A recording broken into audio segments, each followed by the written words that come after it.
And what is up, guys? Yes, I am here finally to talk about a season, well, like episodes of television. I know it's been a really long time for sure since I've discussed something television related on this channel, but I'm very happy to be here to talk about a show that I've been looking forward to for a while now, and that is for the first half of the season of The Boys Season 2, episodes 1. However, I am not alone for this at all. I figured that, because of the fact that our Mandalorian reviews worked out so well, and I really enjoyed doing them, and this is really one of the only other shows that this person watches that's going to be doing it with me. I brought him back here to talk about The Boys and talk about, how much we love the show, everything that's going on this season. Here he is, Film Fan 0599. This motherfucker has dragged me back in yet again with another thing. Oh man. So, hey, what's up, you guys? Film Fan 0599 here again, and we're here to talk about The Boys Season 2, episodes 1 through 4, basically the first half of this season. Yes. And my head is now all red because I was holding all my fingers onto my head for so long now. Anyways. Yeah, so I figured that we would do it this way, considering for two reasons. One, because I love the show. Two, I figured that since they're doing the show weekly now, we might as well just take full advantage of that and review it together, really talk about as much as we can, all that kind of stuff. Since the first 3 were released at once, and then we are behind a week, that's why we're doing all 4 now. But moving forward, we will do it weekly. But before we start off, since you haven't really talked about it on this channel before, just briefly go into how you discovered The Boys, your love for the show, all that kind of stuff. Well, when the show was first getting around, so when I first discovered what this show was, Slipknot released the music video for the song Soloway Firth, and in that music video was footage of the first season. Like, it was kind of sporadic throughout the music video. I was like, Slipknot. Anyways, so the footage was kind of sporadic throughout the music video. I was like, this kind of looks cool and looks all like brutal and shit. So I was like, all right, maybe I'll give this show a watch at some point. And then one night I decided, I was like, you know what? I've been wanting to kind of get into the show. I'm going to start watching it. So I kind of had an idea of the perception of what the show was going to be. It was just going to be some silly little like dark comedy type show, you know what I mean? Like, I kind of have a perception of what the show was going to be at first. And so when the scene where Robin gets killed, that's when I knew what type of show I was getting myself into. It was way more than I was expecting, and I ended up loving the whole season. Season 1 is like one of my absolute favorite pieces of television. I think it is an absolute masterwork, and not just the comic book genre of it. It just really takes the idea of what would happen if superheroes were actually real, and I think it just does such a brilliant and fantastic job of showing that. And I really loved the characters, the atmosphere, just everything about season 1 was just so perfect.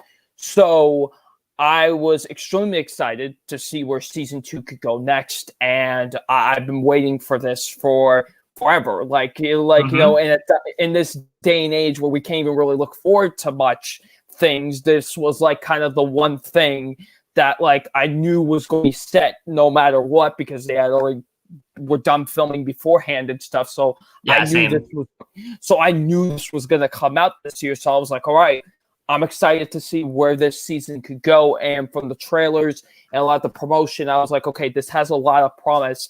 I hope it does not disappoint. And we'll get into that once we discuss the episodes. But yeah, this is the show I've grown to. It's probably my favorite show on the air as of right now, honestly. I think it's just so brilliant in every aspect. And I just love it dearly. It's easily, in terms of comic book things that are going on in the moment. Oh yeah, it's the best. It's easily my favorite thing that's going in terms of that genre, honestly. Mm-hmm. So yeah, that's how I kind of discovered the show and how much I love it. Yeah. So with that out of the way, so we have 4 episodes to discuss here. We're not going to do this though. I told Double Nine this already. We're not going to do this like we did with The Mandalorian, mainly because there's so much that happens in every episode, and they all kind of lead into the next one. It's not like Mandalorian where they're all one-off. So we're just going to talk about everything that happens in these 4 episodes as a whole, where we think it's going, all that kind of stuff. And so there's a lot of stuff to bring up, of course, but the first thing I really want to bring up is the idea of the boys now being these fugitives of sorts. What that adds this whole other layer to the show, because yes, the boys have always been this very risky group. They're going up against the patriarchy and things like that, and they're defying society, all that kind of stuff. It's always been a very risky operation. When you have them as fugitives now, and you have Butcher as the person that has been framed at killing Stillwell, and you have all of the ways, basically having to having to keep a low profile as much as they can. It adds a whole other layer to things. And what do you think about the way they've gone about that so far, Film Fan? I'm enjoying it. Like, it's just so interesting because, like you said, it's always been a risky thing for these guys to do. But the fact that now all of them are out in the open, basically, like everyone knows who they are, it just adds even more risk to their mission now and to what they're trying to do. Because, like, if anybody recognizes any of these people, then they're fucked. Like, so I do like the fact that they are fugitives now. I think it adds more to the intensity. It adds more to the tension of this season, I think. And I honestly really love that a lot. It adds a lot to the already intense nature of this show. And like every time these guys are out in public, I'm almost like my heart is racing because who knows who's out there, who's looking for them. Who knows if Homelander is just right there waiting for them at any moment. Like, honestly, it just adds even more to the tension that's already been present in the show. And it's just like, we're already with the things that we've seen so far in this season. It just is like really adds a lot more layers to the season. Yeah, and that's something that they really delve into episode 1, especially throughout the whole season, really, but especially the first episode, seeing Huey having to take on this more leadership type role, but seeing how he can't really do it because he's not Butcher. He can't do things the way the Butcher is. He's not as rough around the edges. He isn't as much of a leader because Butcher is still his protege. He still has a lot left to learn. I think is a really interesting arc for Huey this season. You kind of see these two at odds a bit more now. And I know you were talking about this before things started off, but you said you're a bit annoyed with Butcher this season. So just kind of like delve into that a bit. Like, what do you think about what's going on there?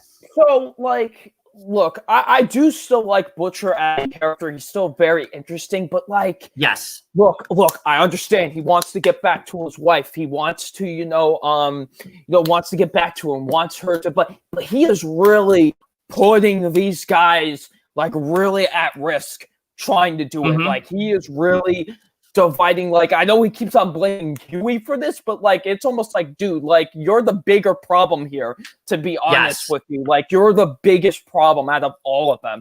Like, look, like I said, I understand. Like, look, I would be just as hot-headed as he is in this situation, but like, it is really wearing down on the gang. And like, when we see episode 3, like how things kind of just fucking go chaotic, like, it's almost, dude, like, it's fault. Yeah, like, dude, like, you are putting, like, your friends at risk, because it's like, because he doesn't care about anybody else but himself. And it's almost like, like, you're trying to take out Homelander, but it almost feels like, in a way, you're not so much different from him.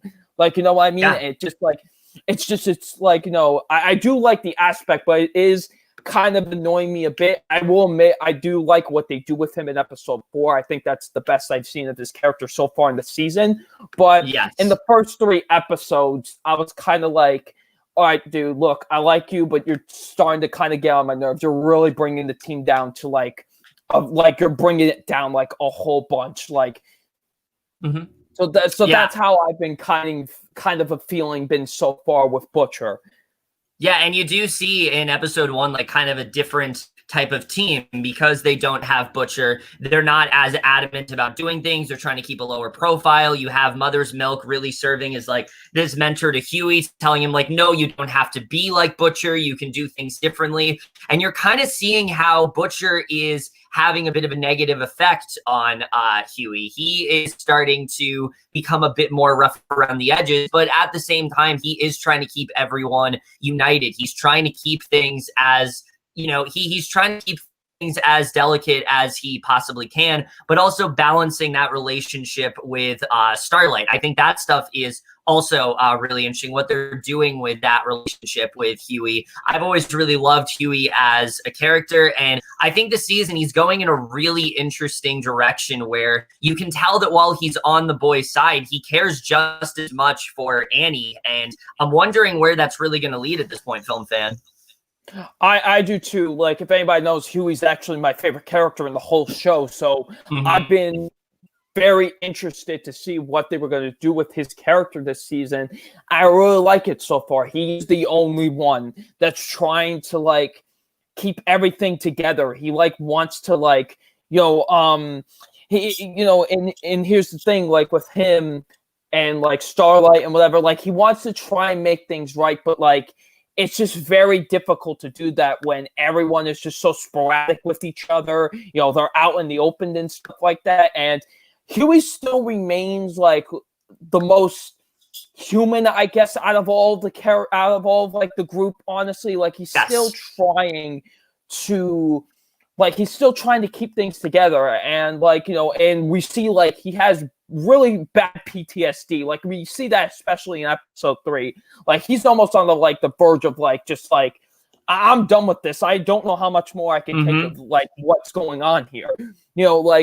And I just really think where his character is going this season is honestly really great. I really like seeing his relationship with both. Honestly, like I like his dynamic with Mother's Milk a lot, honestly. I do too, yeah. I like the back and forth.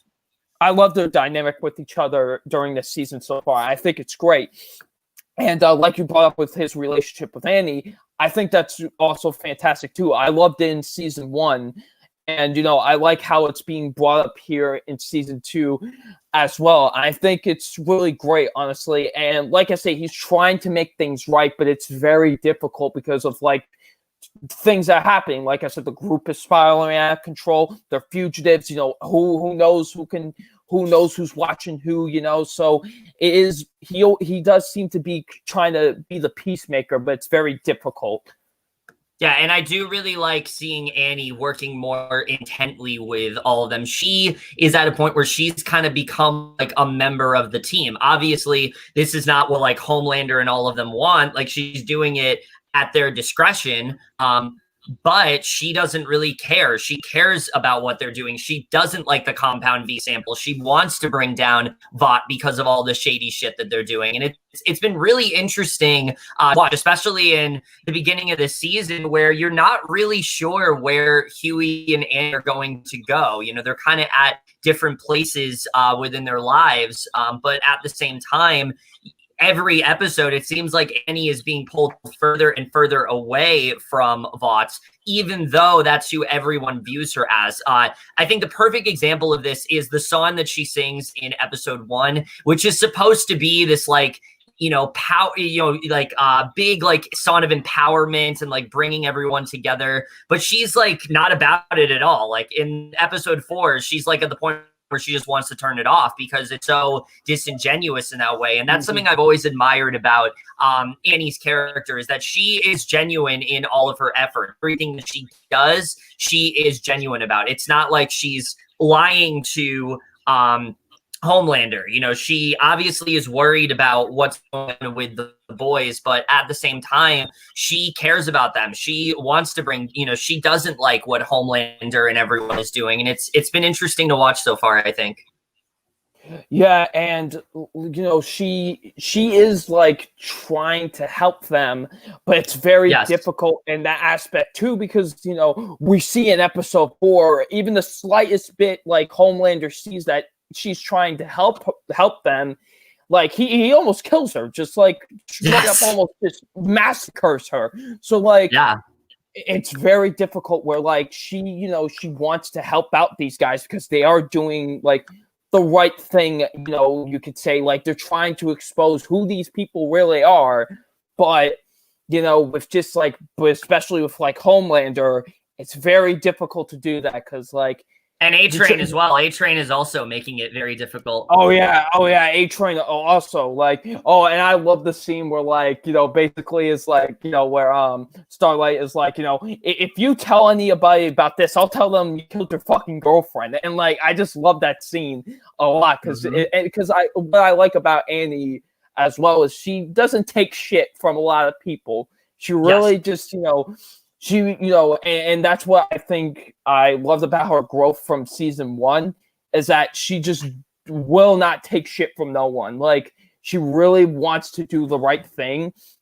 But there, like I said, there are difficult points in that, and that one big elephant that like is standing in the way of that is Homelander. Yes, definitely. Homelander is going in a really interesting direction. We'll get more into him in a little bit, but I really like what they're doing with Annie this season. Again, I like how genuine she is in what she's doing, but also how conflicted she really is, because while you can tell she wants this relationship with Huey, she also knows what the stakes are. She knows it'll threaten her reputation, but the thing is, unlike someone like Homelander, that's not necessarily something that she cares about. One of my favorite scenes in the last episode is when she's talking about how while her mother didn't let her eat donuts because of her weight, with her father, she was always able to be more genuine. She was always able to have a more normal childhood. And I'm wondering if we're going to get more into that side of the family. Obviously, I don't know if her father's alive or anything like that, but I'm interested in seeing, like, maybe we'll get to see more of what Annie's life could have been, because we know that she's someone that has never really loved any of this. It's something that she has been forced to do. She's been in this situation forever, and she's just kind of realizing, like, I don't want this. And I really like where her character is heading right now. I think it's interesting where they're going with her and Huey. I've always loved their relationship a lot, and I think it's only getting better as time goes on. I absolutely agree. Yeah, I think everything there is really interesting. Now, the other character, though, that I know you specifically want to bring up is Kimiko, because while I enjoyed Kimiko in season 1, I think we can both collectively agree the best thing this season is doing is giving her a lot more to do as a character. We've got a lot more into like her backstory, her relationship with her brother. And I know this was something I saw you on Twitter, like, really bring it up. So I'm going to give the floor to you a little bit and explaining like what they're doing so well with Kimiko as a character.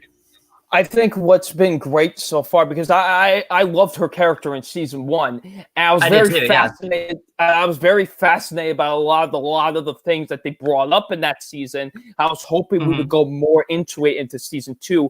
Luckily, right off the bat, we're like getting more information about how she was like brought in with her brother and stuff like that.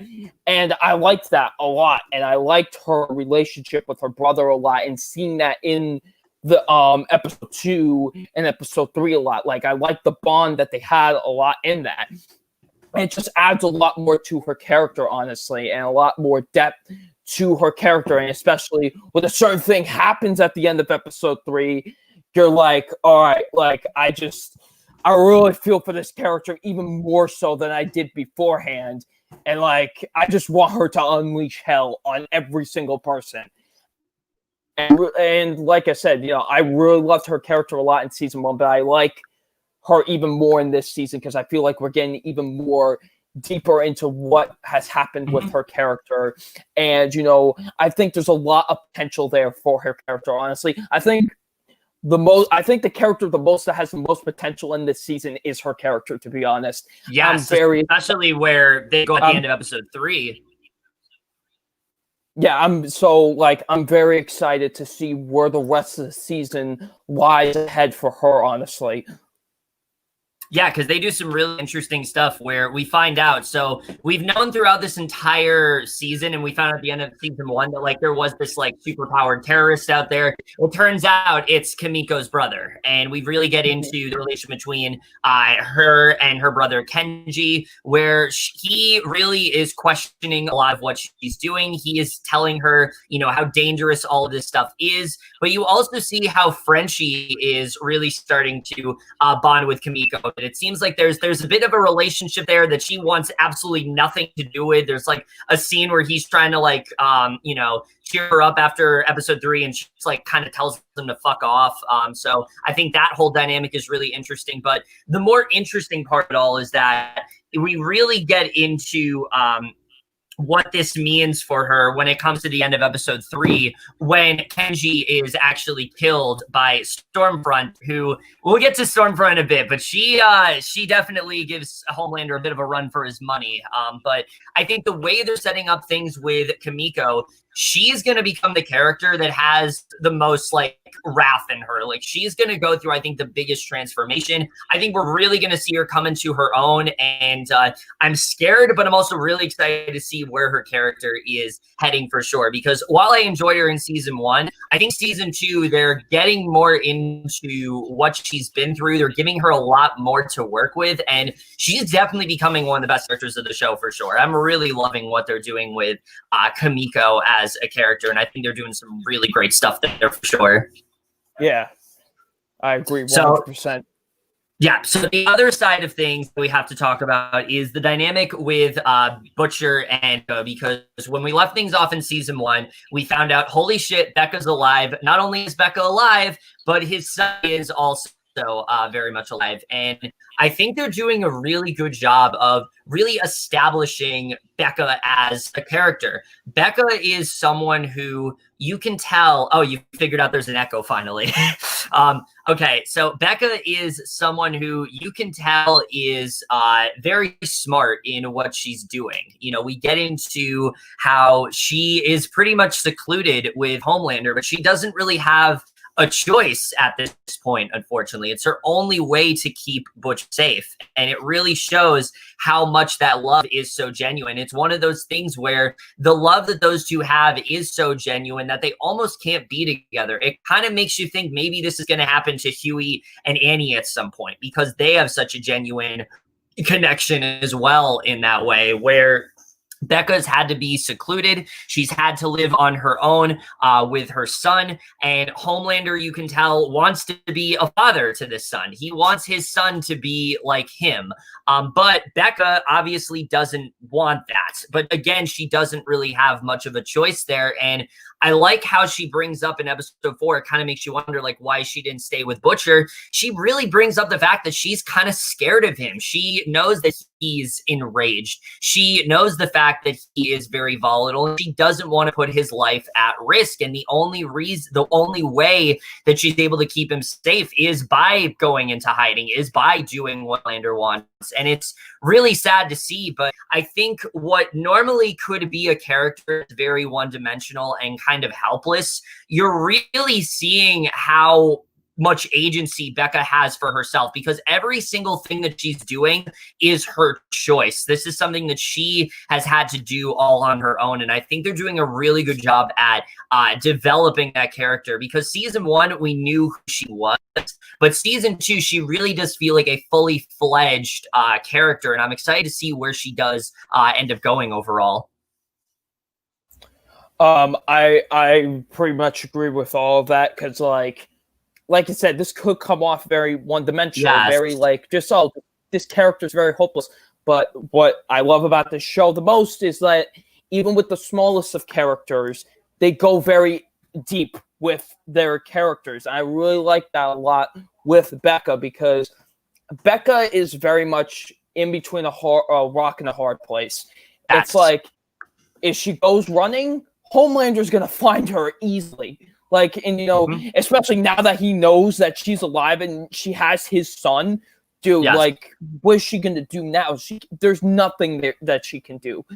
Because, like, one of my favorite things about the season so far is, like, Homelander desperately trying to be a father, but you know he's not really trying to be a father. He just wants his son to be the most dominant force, even more so than himself. And he's not getting what he wants. That's not because he could give two less of a shit about this kid. He just wants this kid to be a powerful force, and that's what I like about this so far. And when the kid basically rejects him like that, I love seeing that, like, because finally someone's kind of stepping up to this guy, and it's like it was great to see, and I really like that with because at the end of season 1, I think that thing I was most interested about season 2. I was like, all right, where could they go with Becca and this whole situation with the child and stuff. I'm really enjoying it so far, and and like you said, even Becca's kind of scared of the book, because she's even when she does try to talk about Ryan, she's like, I know what you're going to do with him once you're not going to take him with us, because you don't like this kid, because he's a superhero. So, and he's also really love that a lot. Go ahead. Oh, I'm sorry. What'd you say? I said he's also not really doing what Homelander wants him to do. Like I think of episode 3 when he's trying to get him to fly. He's not going to fly, and that's something that Homelander is upset about. It's almost like because the kid isn't what he wants him to be, like Homelander isn't satisfied with that. He's trying to mold this kid into something he's not. And I have to say, I would not be surprised if we go in like a Brightburn type direction where this kid ends up being just as evil as his father. Because there is that one moment where he unleashes that rage, and you can see like those like evil rays like come out of his eyes. Like I could see it going in that direction for sure. I definitely could see them doing that in like season 3 or something like that. So I'm excited to see, where that's really going to go. And if Homelander is creating someone that is just as, if not worse, than he really is. And that's what really, because you knew once he found out he had a son, he was like, he already cooked up what he was going to do to this kid. And I think that's the most interesting thing about this whole season so far, to be honest, is really just what he's trying to do with this child, and really what, because like I said, Becca's very much in a rock and a hard place. She really does not know what, because if she does one thing, there's a problem. If she tries to do another thing, there's a problem. There's always a problem with anything that she tries to do. And it's just a very interesting and very upsetting place to be in. And I think it's really great so far. And it's probably my favorite thing about the whole season so far, to be honest. Yeah, now, it's definitely one of the best elements of this season, but my favorite element of this season so far is one that I think we both can agree on, and that is that what they're doing for Homelander is much different than we got in season 1, because Homelander in season 1 is pretty much unstoppable. Like everything goes his way. He is able to fool everyone into thinking that he is this amazing man who's doing all these great things, when really he is so sadistic and so power hungry. And now this season, you have someone that directly threatens him in the form of Stormfront, oh my God. Look, Homelander was already really bad. Stormfront makes Homelander look like he's Superman or something like that. Like she is on another level in terms of evil. She's evil. She's racist. She does not give a fuck about what she does. And I think she's even more disingenuous than Homelander's ever been, because she starts off and she's taking like all these photos and things like that. And, you think that she really wants to be a part of the team, but you quickly realize, no, there's a very sadistic agenda there. And I know when you first were talking about this season, you said there's a character that you now dislike more than Homelander, and I think we know who that character is. Yeah, so So when this first, now I know a lot of people were really tricked in when this character was first introduced, but I wasn't, because I knew already, like, because when people were first talking about the character, I already knew that she, in the comics originally, she was a Nazi. Literally, that was her origins. Literally, she was created I don't know anything about the comics, so I was pretty cool so too. I heard about this. So apparently she, well, actually, she wasn't even a woman in the comics. She was actually a dude in the comic book. So, like, oh wow, okay.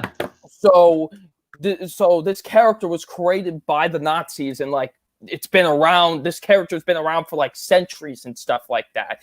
Like basically immortal, which we do find out in the show in like episode 4, and like. So I already knew beforehand, like, you know, when she's playing all like nice and stuff like that, like, you know, like playing kind of like, oh, I'm a, smarky, relatable kind, you know what I mean? Like when she's playing up that part, I already knew, I'm like, this is not going to last long. She's going to show her true colors sometime soon. And we see that right in episode 3. And I'm like, oh, that whole apartment scene, literally the most disturbing thing I've seen in quite some time. Literally, yeah, it's worse than the plane crash scene. The plane crash scene was already disturbing, but this is like, oh, dude, like it's like she's literally just plowing through people, like if it's nothing. Like I'm not talking just like literally innocent people. She is just plowing through, like if it's just nothing. Like it's so disturbing to watch. And then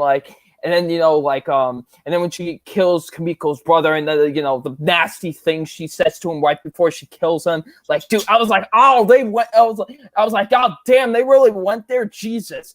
And like, and it's disturbing. Like, she is generally a really disturbing force. Like, and then when Homelander, like, you know, he was like, I called that, I was gonna kill him, and then like we already just see that this dude is already insanely fucking jealous. Like, we already see it. And like when she's doing the press conference, we already see it in his eyes. We see it in his eyes that he's like, nah, this is not how this is going down. He's not about it. He's not about it. Like, it's just, he's just not about this at all. And that's what I think I love about the season a lot. Homelander finally has someone that is like, that threatens him. Like, this is the first time we ever see him in the entire show where he feels threatened, where he feels like, shit, like, you know, and it adds for a really interesting dynamic there, and I think it's really fantastic. Like like when he's like, one of the funniest scenes of the whole season so far is like when he's going through all the memes, like of it, you get to see you see the rage in his face, like he's about ready to murder someone, and just like, I just love that dynamic so much. I think it adds more to the character of Homelander, honestly. Because we could have just repeated what happened in season 1. He's an unstoppable force, dickhead. You know what I mean? We could have just done that,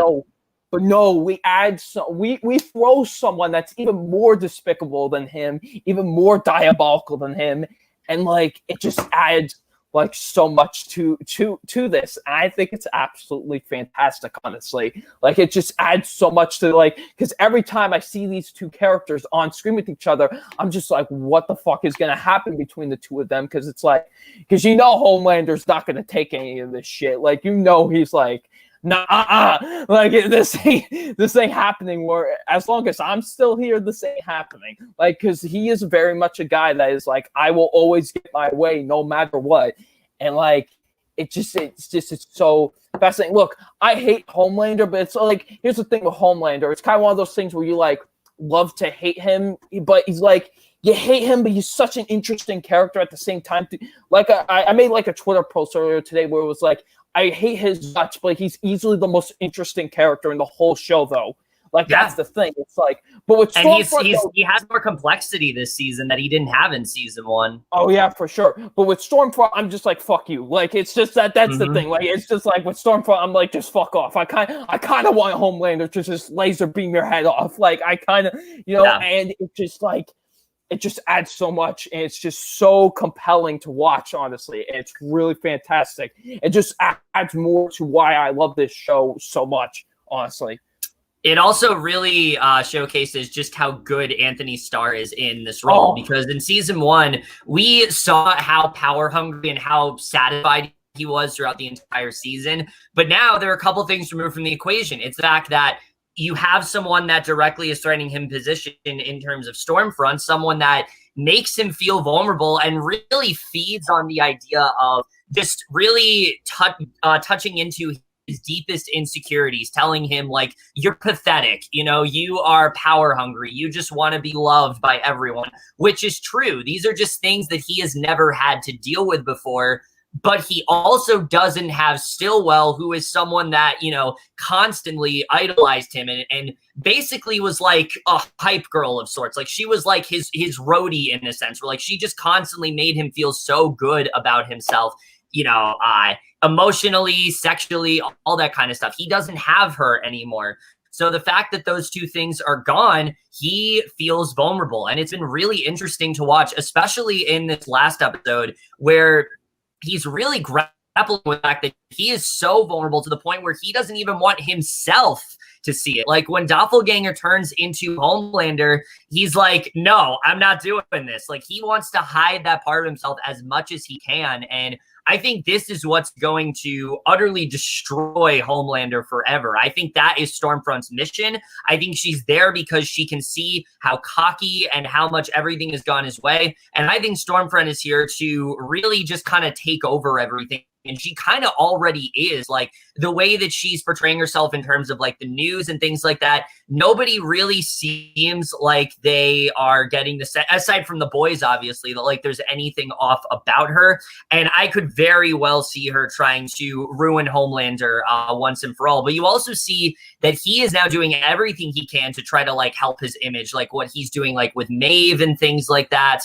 And I think it's just a really interesting direction for this character. I'm really excited to see where they go with Homelander for sure. And also, I'm also very happy that Aya Cash is in this show now, because since You're the Worst, I have just been praising her constantly, and she is absolutely living up to my expectations. She is so good in this role, especially with the way she's able to fool you, for those that haven't read the comics, into thinking that she was just someone that was like so excited to be there, but really is the most dastardly of them all. Just utterly captivating in this role so far, and I love what she's doing. But the other thing we haven't talked about is the dynamic with her and Mother's Milk, what that is really going to be, because I think that part is really interesting too.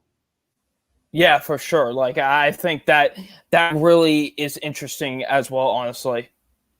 Yeah, the stuff with because we have this road trip of sorts with Annie, Huey, and Mother's Milk. They're trying to like figure out more about Compound V and things like that. And they track down this woman, and you find out, holy shit, Stormfront once went under this other name. Her name was Liberty.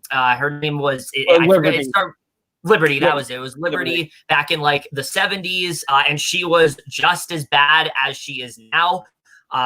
She was incredibly racist. She was just at the worst, and she has somehow, and we talked, this is something that season 1 touched upon, the idea that like Compound V can really do anything that you want it to. She's really taken that to her advantage, and it's really interesting to see like where that really is going to go, because it's touching upon the idea of, because we've always wondered, like, why is Mother's Milk a part of this team? He has a family. He has a wife. He constantly tries to find a way to get out of it. Like, what is really keeping him here? And I really think at this point, he is convincing himself that he needs to stay, because he wants to believe that, like, something has happened to his family. But as Laz Alonso touched upon in, like, the after show, I don't think anything actually happened to his dad directly from Liberty. I think that it was of natural causes. And I feel like because of the fact that he's now connected with this woman who's gone through a similar situation,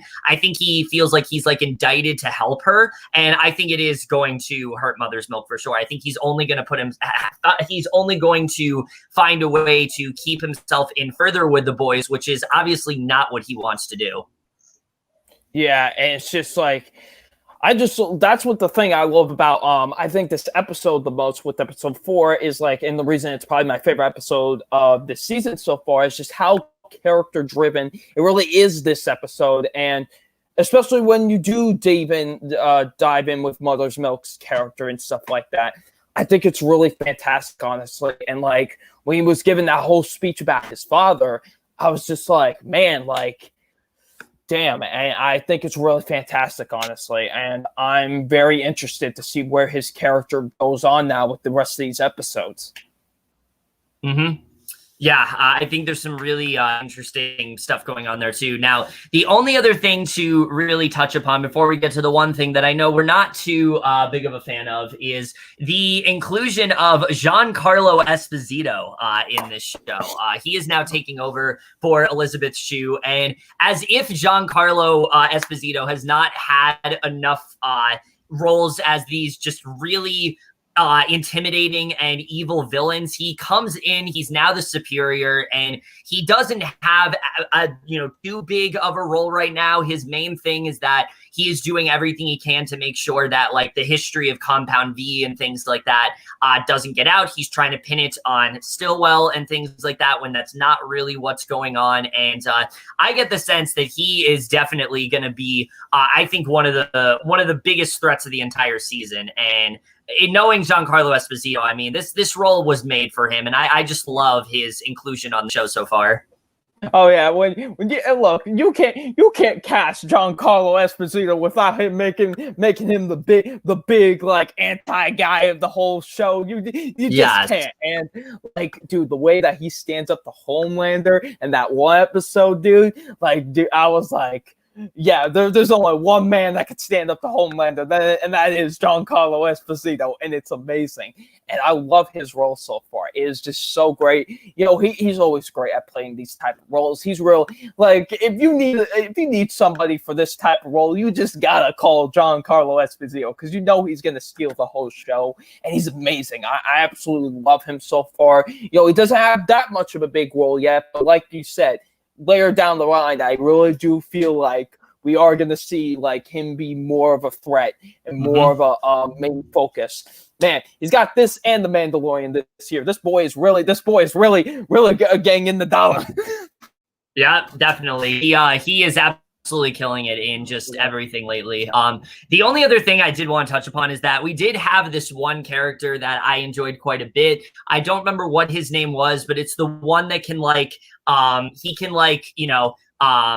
he has like arms and legs that like grow back immediately. I think things like that are really cool. I like what they're doing with that character so far, and I think there's some really interesting stuff going on there. And it speaks to what Compound V can really do. It can literally make your limbs grow back. I think things like that are really cool for sure, and I definitely really did enjoy what we're getting there. Mm-hmm. Yeah, me too. So the only aspect, because we talked about basically everything that we like, the only aspect that I think we both can agree is really just not working so far this season is the character of the Deep. Because here's the thing. I like the direction that they were putting him in season 1, where he's now away from the soups and things like that. He's away from Vought. He has to now be on his own. He's kind of coming to terms with, what he is. The problem is, at this point, I just don't really know where they're going with him and what relevance it really has in the show right now. I just don't feel like this character has a place in the show right now, as of right now. Yeah, it's really my only issue with the season so far is that I really don't care for what's going on with him, honestly. I think it's just kind of It feels very lost in the shuffle with a lot of the other things that are going on, to be honest. Whenever we cut back to, like, the Deep and stuff like that, it's just kind of, like, it just doesn't really fit into what is going on in the whole show, to be honest. It feels very throwaway. I will say this, though. Him becoming a Scientologist is literally the funniest thing of 2020. Literally, when they brought up the book of Scientology, I was like, they are not fucking doing this. Like, I was like, okay. I do think, I do like that. Yeah. Like, that is hilarious. Like, I legit, and then the thing that, like, involves him with the dolphin and shit, like, that was fun. That was funny. Or not the dolphin, the whale. Where, like, when he's trying to comfort the whale and shit. Like, that stuff was funny. Like, he does have his moments here and there that I do enjoy. but overall his storyline, I don't think is as interesting as the other storylines that are going on. It feels very lost in the shuffle. Like whenever we cut back to it, it feels like, just like, oh, we're back to this. Like it just feels very much like downtime, if that makes any sense. Mm-hmm. Yeah, I definitely agree with you because it just, again, while I enjoy the character and I like what they're trying to do with him, it just at this point feels so far removed from everything that's going on. To be honest, like he wasn't in episode 4 and I didn't even really notice it. Like he wasn't really around much. They weren't doing anything with him. And I just wasn't really fazed by it because again, well, I feel like season 1, he did have a purpose in being someone that, sexually assaulted like Annie and things like that. And then him kind of trying to come to terms with that. Now it seems like because he's not a part of the 7, he just doesn't really have that much to do in the show right now. And I hope that does change. I think eventually he is going to tie back into like the main conflict. But right now, it honestly feels like I'm watching a different show. It just doesn't really fit in with what's going on. But in terms of stuff I don't like, that really is it, I would say. Yeah, same. That's really the only thing I don't enjoy about the season so far. Everything else is fantastic.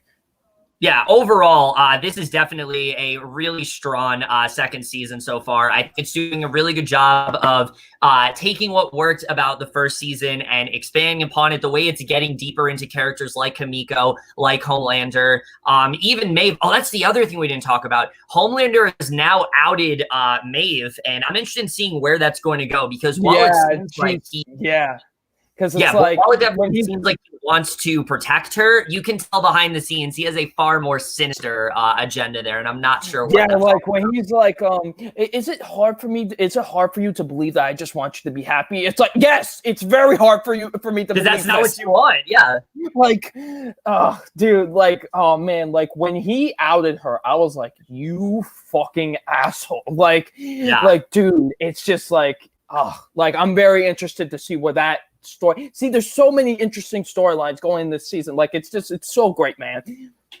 Yeah, there's so many great dynamics. What's going on with Mother's Milk as well, the way they're diving into his story a bit more, the stuff with Annie, just a lot of great stuff going on this show right now. What they're doing with Butcher too, the way they're getting deeper into that. I haven't watched the short film that precedes episode 2, but I know you said like it's definitely really good for sure. I haven't watched that yet.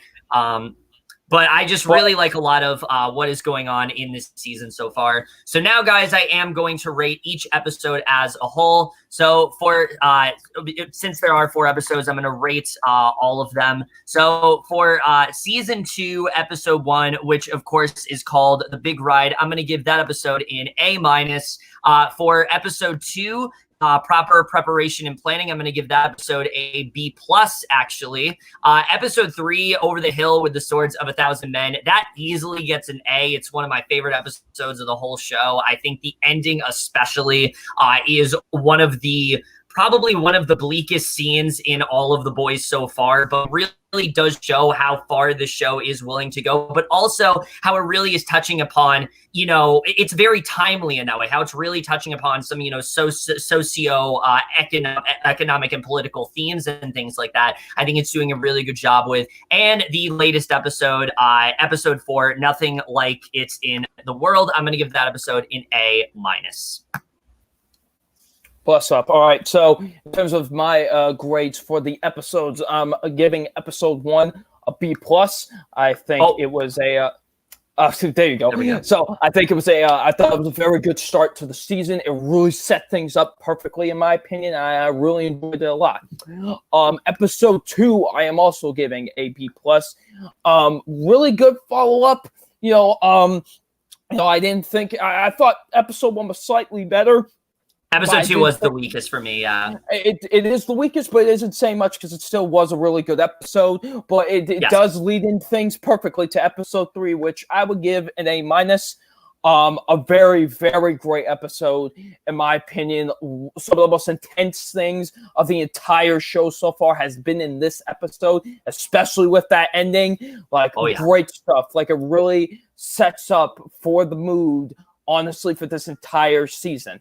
And episode 4 also gets an A-. My favorite episode of the season so far, honestly. I really loved how character-driven... It's also the longest episode of the show, I think.